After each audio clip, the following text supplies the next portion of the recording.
Hi, my name's Brian Lawson from Lawson Thinking, and today I want to talk to you about the crucial importance of our operational frontline managers to our organisations, why it's so hard to develop them, what happens when we don't, and how we might address this. So we know that our operational frontline managers are where the rubber hits the road, where the reality of what's going on in the market or the environment meets our aspirations and visions, our strategies and our business plans for creating a successful organisation.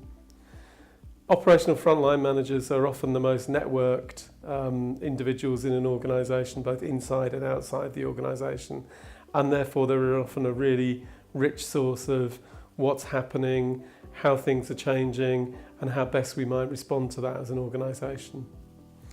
And lastly, frontline managers are a real litmus test of how coherent the organisation is in being able to help them to deliver. If you want to know whether all the support functions are in sync or whether it's impossible to get anything done, just ask a frontline manager, and so often we don't. So why is it so difficult then to develop them?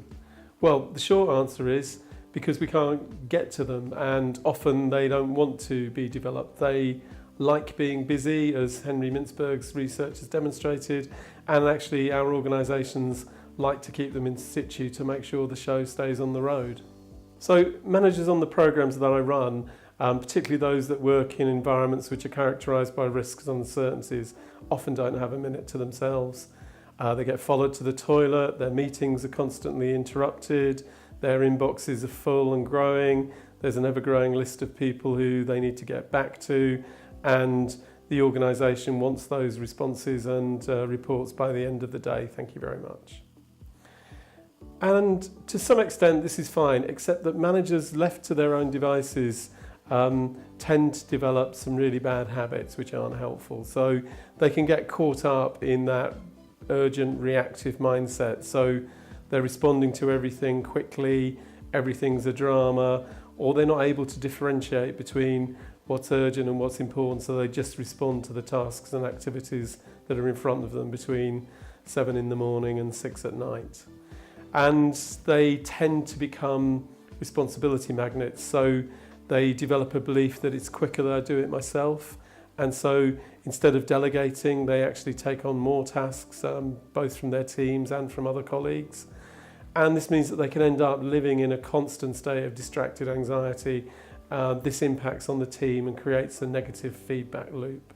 The consequence of this means that the important things like responding to change, developing your people, keeping them motivated, keeping an eye on performance get lost in that maelstrom of everyday tasks and activities.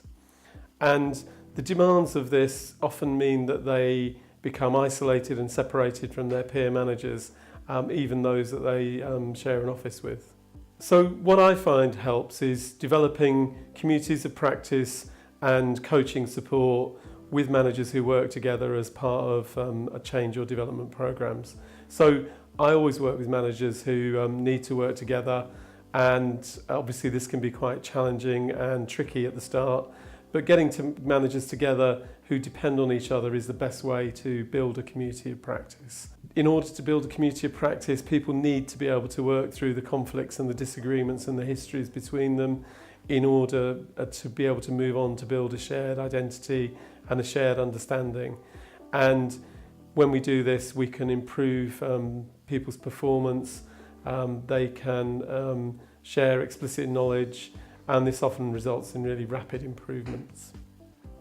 So along with this 3-day program, I also offer coaching which helps managers save time and energy. And there's a particular focus there on time in meetings and managing email. So over the years, I've developed a rule of thumb that we'll cut time spent by managers in meetings by about 1/3, and by more than that in terms of the time they spend managing email. So if you would like more details, please have a look at the blog, and the link should be on the screen now. Thanks for listening, and look forward to hearing from you. Bye now.